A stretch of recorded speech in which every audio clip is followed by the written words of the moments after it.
You're listening to an Anazao Ministries podcast.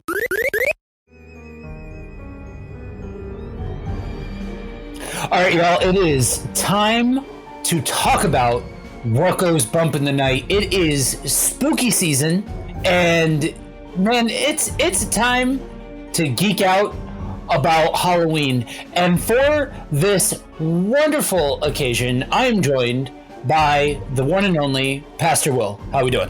I am doing great, and I'm really fighting the temptation to say Happy Reformation Day, because I know that listeners, as a Lutheran pastor who talks about, we have Reformation Sunday this Sunday, and then confirmation class, I'm going to teach about Martin Luther, not Martin Luther King, which my kids think I'm talking about. I'm going to say Martin Luther, and but I'm not going to say Happy Reformation Day. I'm going to say Happy Halloween, All Hallows Eve, the night before All Saints Day, a night when mischief and shenanigans and candy and cosplay can just be at full tilt. So I'm excited about this too, Joe.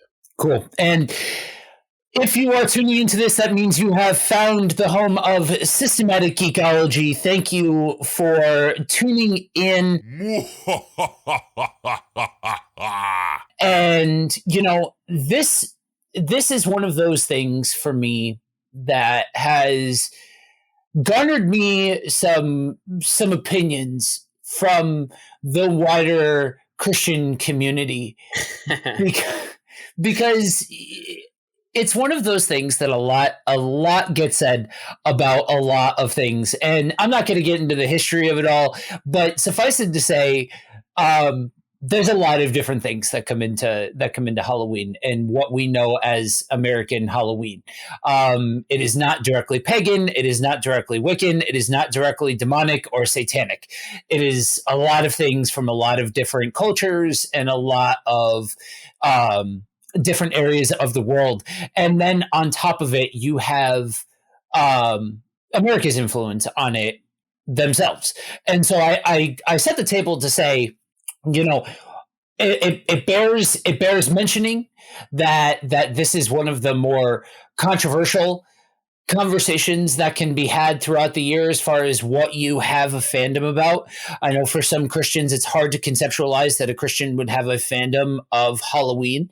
But yeah, I mean, I set that table to say, that's not something, you know, we all know it's more nuanced than that. And so that's not part of the conversation that we're necessarily going to hang on, but rather let's celebrate the fact that there's a lot of different fandoms within the holidays or the Halloween season that are fair game to geek out about, you know? Yeah. And yeah, so this is our Halloween special, and yeah, we're just geeking out on this day. There's so much excitement and build up to it. You know, on other podcasts, Joe and I've had the conversation that, you know, the how people prepare for Christmas, that time has gotten longer and longer, and months and months and months. And I think Halloween too, it's not just October. It's like starts in like August. People are getting ready for Halloween. But I personally did not grow up in like a conservative evangelical household. You know, we were like nominal Lutherans who went to church on Sunday, but I did not have the baggage with Halloween of being like, oh no, watch out for the dangers of the demonic, and if you invite a demon into your house, it's going to take over kind of thing. Mine was like, hey, you know, this is a part of like childhood of cosplaying and dressing in costume and getting free candy and perhaps a scary movie. Or when I was a kid, close to teenage land, that's when they debuted Michael Jackson's video Thriller, which was like a build-up and an opportunity to gather around MTV to watch this video and be like, oh my gosh. So all that's kind of wrapped up with like, I didn't have the baggage of like either Halloween or, you know, choose Fall Fest at your church. It was like, no, it's the night before All Saints, and it's a spooky time, and we're going to have fun and not attach any baggage to it. Right. Exactly. So jumping into it, you know, I feel like it needs to be said, this connection that Halloween has with horror and horror movies. People like being scared. It's why horror is what it is. And for me, there's this close connection, A, because that was growing up, but B, some of the best storytelling can be told through the lens of horror, because it not only allows for the realities of the conversation of the situation and gives lyrics to that, but it also can very brilliantly display somebody overcoming those obstacles or that issue or that situation. I don't know if you guys will be hearing this first, or if by this time the SG Drive-In episode with myself and Sari came out. But if it is out and you haven't listened to it, go listen to it.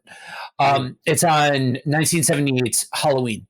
And one of the things that we talk about is this concept of the final girl. And we talk about how Jamie Lee Curtis is the original Scream Queen and the original final girl, and how important that is to show that concept of the final girl done well. Now, is it done well every single time? Absolutely not.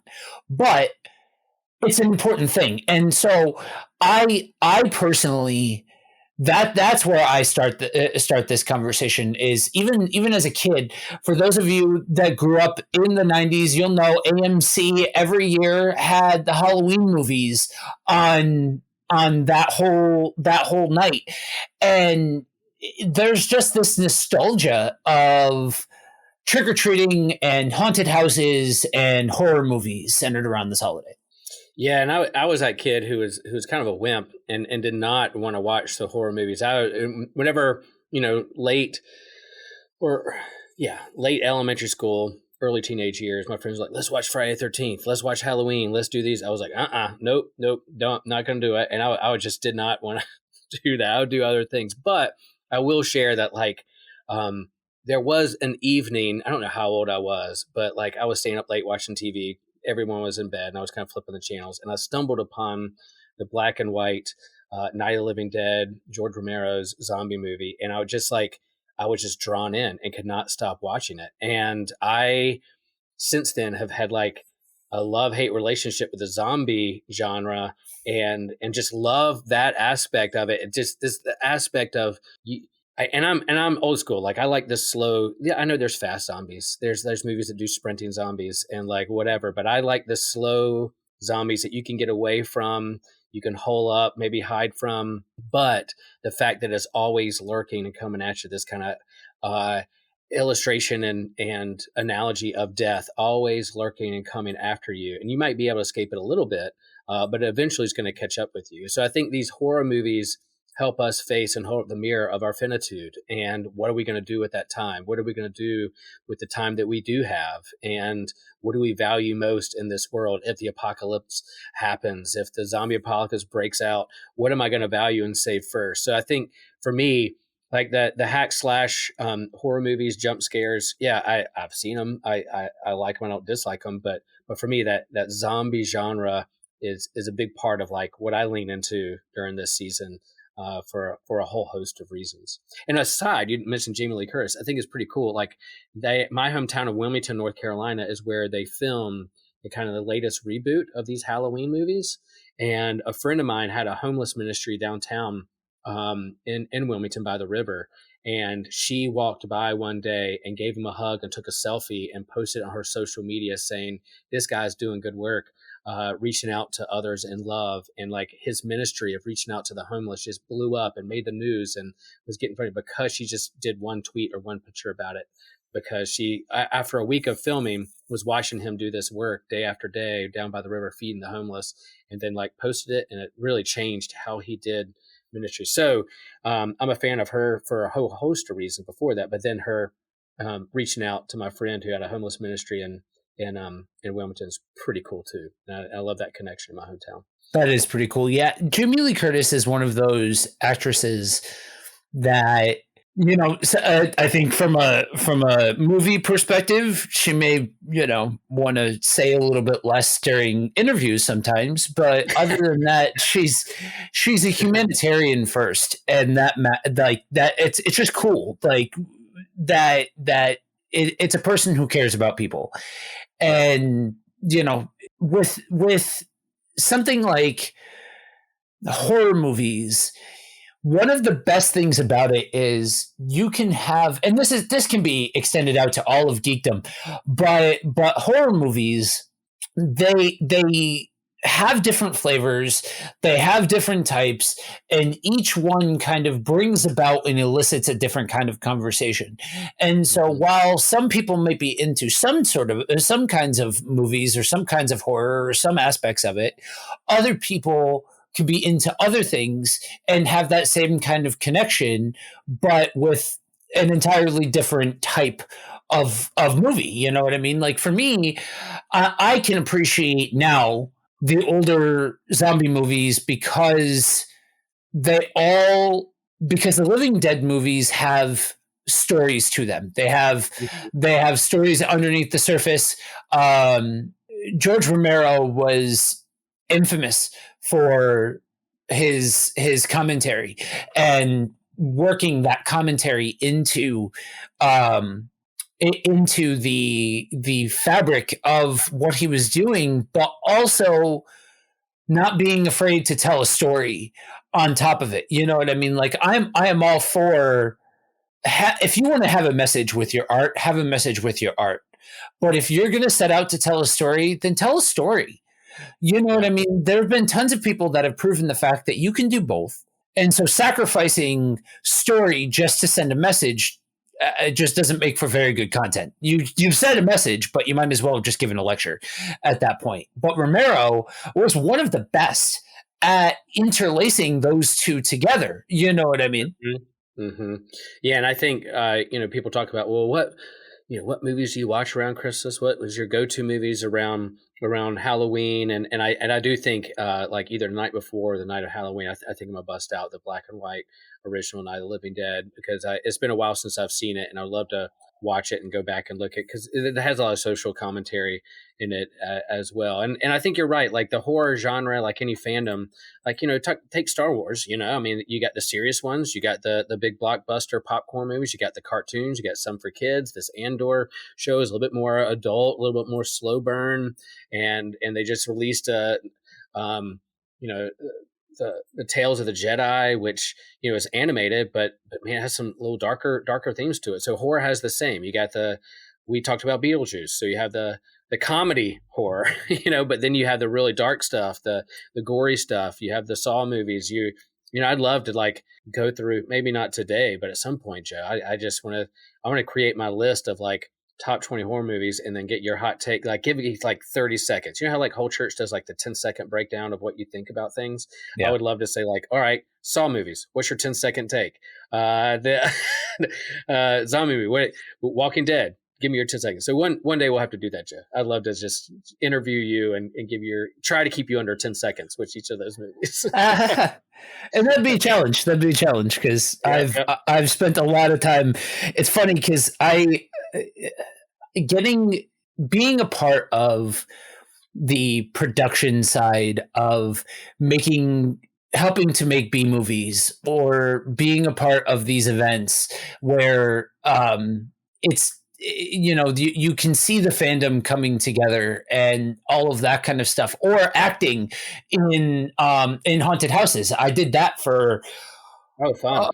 Tons of years. Yeah. And it's fun, and it gives a different perspective because this is something that I mean, watch your spirit on things, but at the same token, like it's just like anything else when it comes to the fandom of it all. So yeah, I mean, for me, my go-to on Halloween is gonna have to be Halloween. I think either Halloween or Scream, one of the two.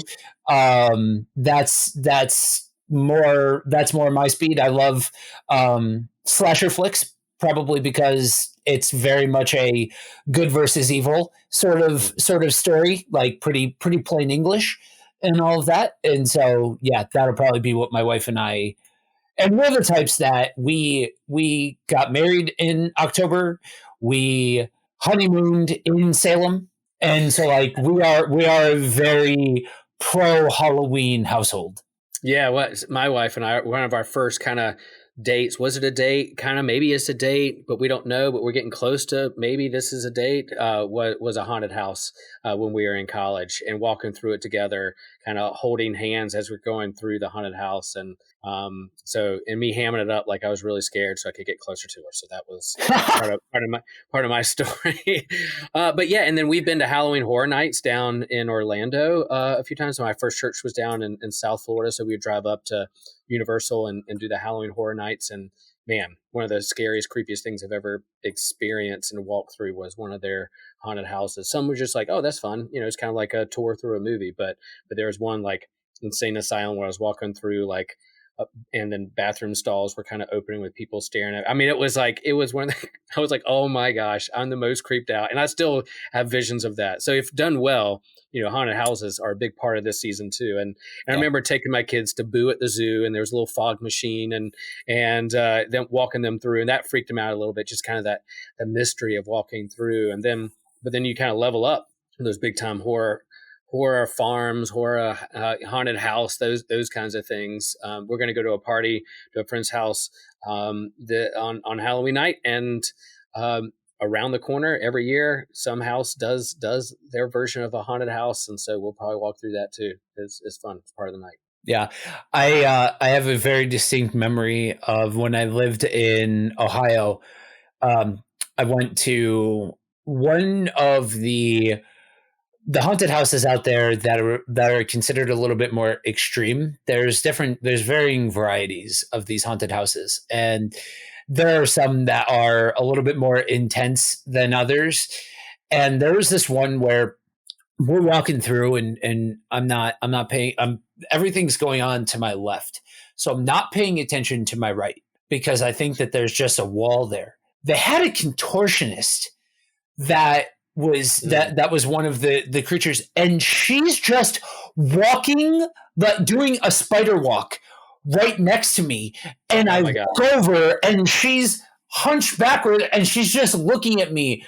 Bro, I yelped. That scared the bejesus out of me. Yeah. But it's cool to be able to have it. That's an experience for people that enjoy that sort of thing. And that was part of what I loved about acting in those ones. And I had a whole character developed because that I established over the years and all of that. And it became something that I helped give people an experience on a holiday that they were enjoying. And that to me is what those types of things are about. Now, mind you, in my 30s, would I be a little bit more picky about my haunted houses and go for more of an experience rather than just like jump scares and things like that? Yeah. Right.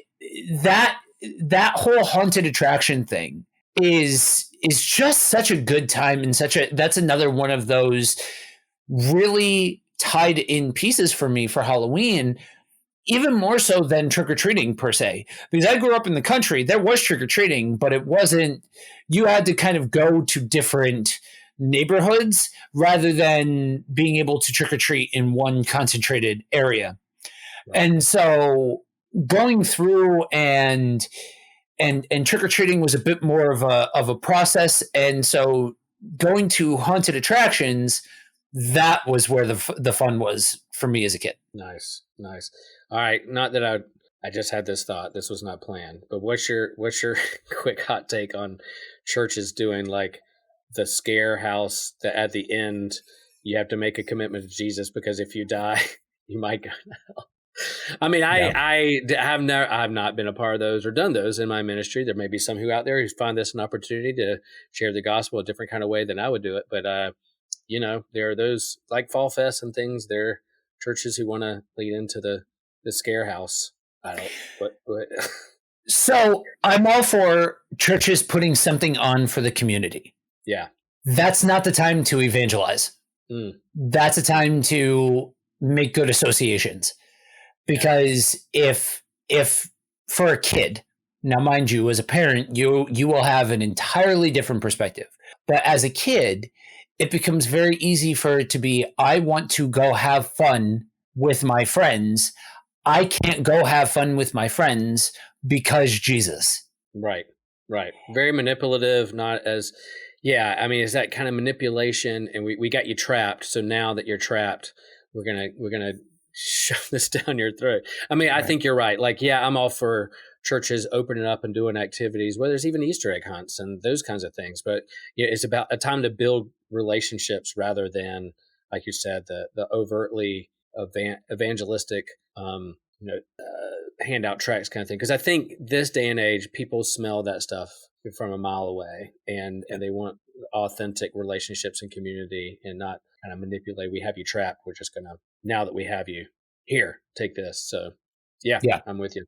Yeah, it's one of those things that, it goes into the insulating nature of some aspects of the church, where we have to insulate ourselves from the evils of the world and all of that, and that doesn't really help anybody, including the congregates, because you're not really training anybody on how to be a part of the world, right? Right.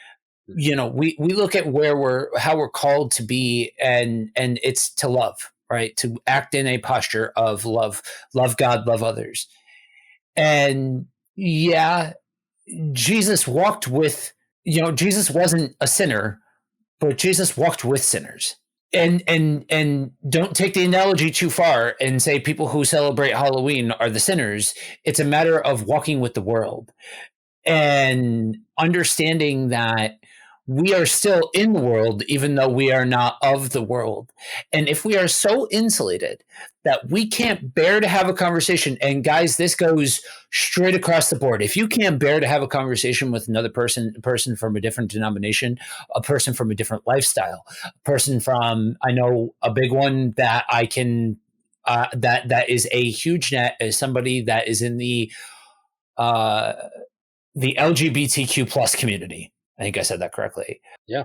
If you're afraid that you're going to be exposed at a rate that because you've interacted with it, you somehow condoned it, or you somehow are going to accidentally worship something or something along those lines, that goes into a greater misunderstanding of the holiday as a whole, right? A lot of Christians don't like Halloween because what if I accidentally worship Satan? As a former occultist, I can tell you that it all is purposeful. Every single bit of it, whether you're worshiping some other spiritual entity other than God, or you're worshiping God, you have to do so with purpose and intent. Yeah, God, you're not going to trick God. God knows your heart, and God knows you inside and out. So you're not going to misintention God with that. And I find the analogy also kind of lends itself and bleeds over to kind of the Comic-Con community. Like, there are definitely those, when I go to Comic-Cons and participate and nerd out and go meet creators and see people in cosplay, there are definitely people on the outside of the building holding signs like, you pagan worshipers are going to burn in hell. Why, and I'm like, you think that's going to work? Yeah. Or rather, there's some friends of mine, we're on the inside doing panels and talking to people. And in my Comic-Con community, it's no secret that I'm a pastor, but yet I'm not going to bring that up or shove anything down their throat. It's like, let's have a relationship. I'm more curious about what you geek out on and what questions you're asking than I am like trying to fix you in some kind of way. And then through our relationship, that community is going to grow, and maybe perhaps you'll see Jesus in a different way, or a new way, or deeper way. So, right. so I think the same way with Halloween and kind of those different kind of subcultures and fandoms and geekdoms as well. And and definitely, Joe and I don't think are taking the posture of like, well, you have to do this or do that. So there's ins and outs, or bad guys or good guys. And it was just like, hey, we like Halloween. We love it. It's a fun time. But I think as people of faith, there's always that question of like, how is this authentic to my faith, and how am I living out my faith within this fandom that I geek out on? And that happens not just with Halloween, but that can happen, with Christmas and Easter and Star Wars and Star Trek and the zombie genre, all that kind of, how do they overlap? What does the Venn diagram lay over and express? Yeah. And so another one of the Another one of my wife and I's favorite aspects of Halloween is decorating. We are the type of people that the house is decorated by September, generally. Just because it's fun and all of that. And I have at this stage in my life used this time with there's the cultural side, there's the fun, there's the games, there's the horror movies of it all, and all of that kind of stuff. But there's this other side of taking this time to acknowledge the hear me out the supernatural of it all. Right. Mm-hmm. Now, that's not about going and doing ceremonies or ghosts or whatever. But there is a reality to the fact that the carbon-based life form has an expiration date. Mm-hmm. And there is a reality to respecting who came before you and all of that. And also a reality to respecting the supernatural component of our existence. It's a whole thing. If you've heard me over on one of the preaching sides of what I do, you know that I talk about a lot that Christianity is an Eastern religion. It is not a Western religion. And if you look at the at its Eastern contemporaries, each one of them has a very, very significant spiritual component to it.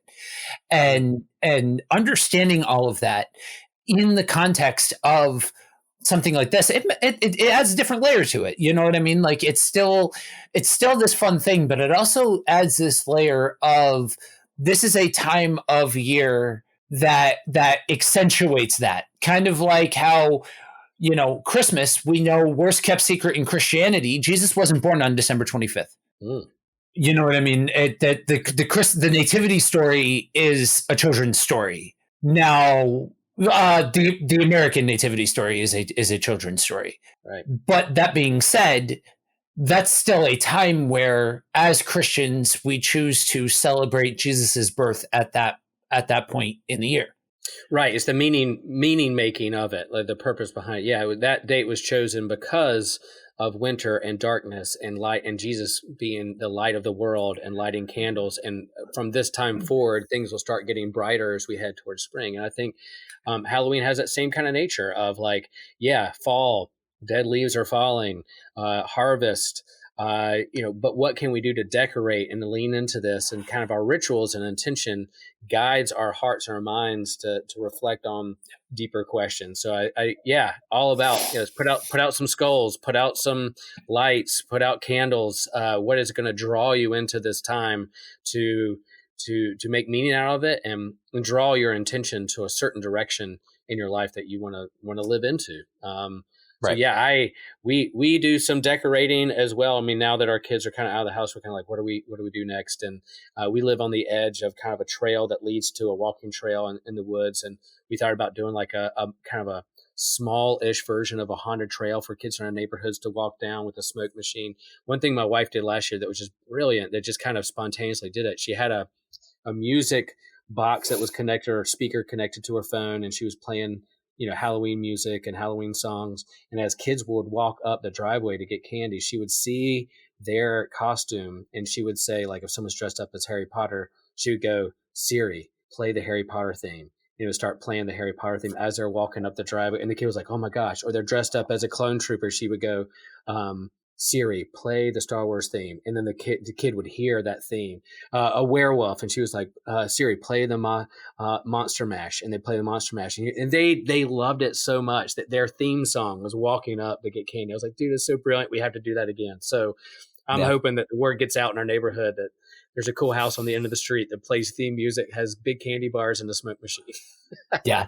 And I that's important to consider, because you look at these kids, right? These kids aren't out here trying to do pagan practices and this and that. They're having a good time. And when you do things like that, you help accentuate them having a good time. And then you take a step back and say, well, wait a minute. That guy that helped facilitate me having a good time with my friends on Halloween, he's a pastor? Yeah. Well, wait a minute. That means that this, you know what I mean? That there's a lot of that goes a long way of helping to draw people in rather than trying to draw these dividing lines. That was a question that got asked to me this year of like, okay, so in the last calendar year, you have stepped more fully into a shepherding role. Does that mean that you're giving up all of this kind of stuff? No, because I'm not. It's not like it's a sin that I've got to give up now that I'm becoming a pastor. But B, I would rather be the pastor that helps facilitate an experience and a memory and all of that kind of stuff, rather than somebody hitting people over the head with a Bible saying you can't do this, if you do this you're doomed, and all of that kind of stuff.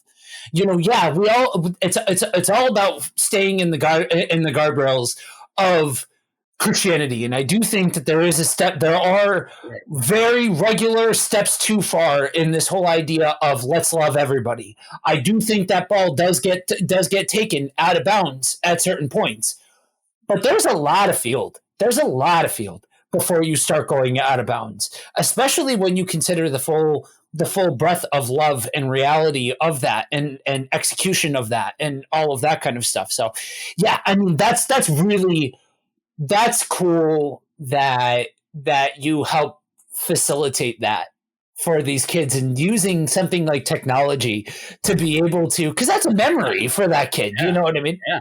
Oh yeah, and I think the longer I pastor, I heard it said to me when I was in seminary, different things, and I didn't quite believe it, or didn't take it to heart as much as I do now. But most of the time, people are not going to remember the sermons or messages that I give, but they will remember how I made them feel, and so so I think being open, loving, accepting, shepherding, guiding them. Is going to have more. Sure, there may be some sermons like, I remember that sermon, that was a powerful, or a quote that I say all the time or whatever. Yeah, Pastor Will used to always say this.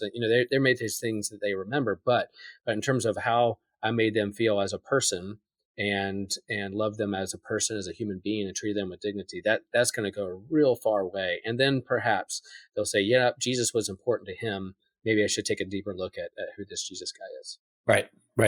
And there is the Jesus of it all to consider as far as this period of time goes as well. And you can have those, you can create those opportunities to have those conversations, and also have those times of celebrating that, if it's All Saints Day, if it's, however that looks like for you, but without just so blatantly missing the fun and games of it all, just to be able to take the opportunity to evangelize. If you're shouting evangelicalism, but nobody's listening, then what are you doing in the first place? Yep. So yeah, about community and relationships. And I think that's, Halloween is one thing to be, to take the gore and horror too far, but there's another of like, let's have a neighborhood party. Let's gather. Let's cosplay it up. Let's have our imagination. Let's feel the magic of this night. Let's have candy. Let's celebrate and have fun. And kids, kids love that imagination and play. And communities are moving faster and faster in this highly accelerated world. And I'm sad to say there's a lot of people on my street, I don't know their names, but this is perhaps this night, as people walk out with their kids and walk around, and it's like, remind me your name again. What are you up to? That kind of thing, to get to know each other on a deeper level. Yeah, absolutely. So we're here to ask the tough questions. So I've got a question for you as we bring this in for a landing. What is your favorite Halloween candy? Ah, man. That is tough. I think my go-to is I love the chocolates, so I like Kit Kat a lot. I like Twix. I like Snickers. But yeah, we just bought some candy today, knowing that we're going to give it out on Monday night. And I was like, all right, what candy do I want to have left over for me? And for me this year, it was Kit Kats. Nice. Yeah, Kit Kats are a close second. Reese's are the top of the mark. And I'm a big chocolate peanut butter too. And the packet we got was Kit Kats Reese's together. So like they were on the same bag. So we'll see by the end of the night what's getting low. I'm gonna keep for myself and hand out to kids. And I'm just saying those Reese's skulls and pumpkins and like the Christmas trees and all of that, those hit different. Those are just they extra special, you know? They do. Now, okay, we're going to get really controversial now. Like, we may have had this conversation before, but like, all right, for those who are listening, what's the verdict on candy corn? Trash or like decent? What do you think? To anybody who says that they enjoy candy corn, I have one very simple thing to say. Love yourself. Just love yourself. There's better options out there. There's no reason to subject yourself to something like candy corn. And if you honestly think that it's good, then you need to experience other things, because that just means you've got bad taste. Man. And yeah, there's a Joshua with Bad Opinions who was a host on our who I think likes candy corn, and that tracks. Yeah, that tracks that he would like candy corn. That was kind of like when I was on with TJ and I asked him what his favorite Halloween candy is, and he said black licorice. I'm like, what kind of monster likes black licorice? Yeah, that's a unique soul in the world, and I have more questions. When I hear that statement, I'm like, okay, I'm gonna try not to judge you, but I definitely have more questions. Oh, so as we bring this thing in for a landing, what Halloween themed recommendations do you have for our wonderful listeners? You know, I was a Walking Dead fan there for a while. Robert Kirkman was Walking Dead. I would say read those comics first. Black and white comics, a lot of storytelling, a lot of story beats in the zombie genre, and then the first like 3 or 4 seasons on the TV were pretty good. At some point, it started eating its own tail, and I couldn't do it anymore. But I those first few seasons, along with reading these comics, was as someone who really enjoys the zombie genre, I love that a lot. So if you haven't done that, they come in trades, and they're quick reads, easy reads, but also good storytelling too in the zombie genre. Comics are a very important piece of the history of horror. They hold a very significant spot in horror's history. And speaking in terms of modern comics, the original Walking Dead comics, I think the comics kind of fell off in the same way that the TV show fell off a little bit. But that black and white, that storytelling, that's horror comics done really, really well. Yep. For me, I'm going to go a little bit different speed. Now, mind you, like I said, I'm going to be watching Halloween, maybe even Nightmare on Elm Street. But my recommendation is The Great Pumpkin, Charlie Brown. Yeah, nice. That, that is such a fun story, but much like its Christmas colleague, there's such deep storytelling happening in these Peanut specials that there's something for kids and something for adults. So 100. Oh, and along with Nightmare on Elm Street, if you haven't watched it, pull up on YouTube Dokken Dream Warriors, the theme song to Nightmare on Elm Street, the Dream Warriors song. Pull it up. Do yourself a favor. Pull up that music video. Listen to that heavy metal hair band. That was a video that was to promote one of the versions of Nightmare. Pull it up. Do yourself a favor. Dokken Dream Warriors. Go for it. Yeah. If you're a fan of hair metal, absolutely do that. It's phenomenal. Fun facts for those of you that are Nightmare fans, the theme song for Nightmare 4 is sung by the lead actress of the movie. Fun facts. Nice.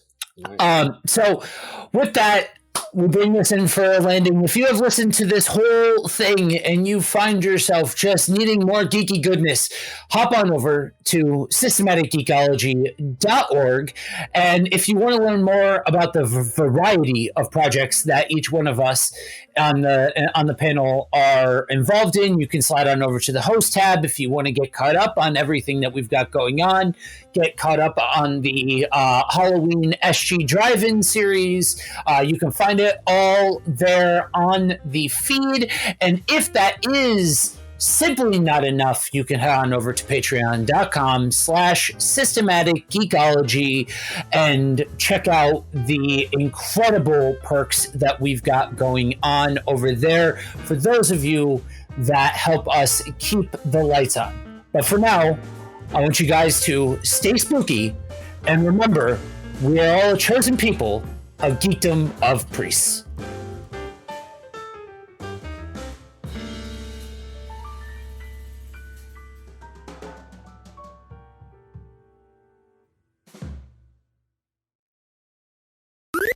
This was an Anazao Ministries podcast. If you enjoyed this show and would like to learn more about our network, be sure to check out the Anazao Ministries Podcast Network.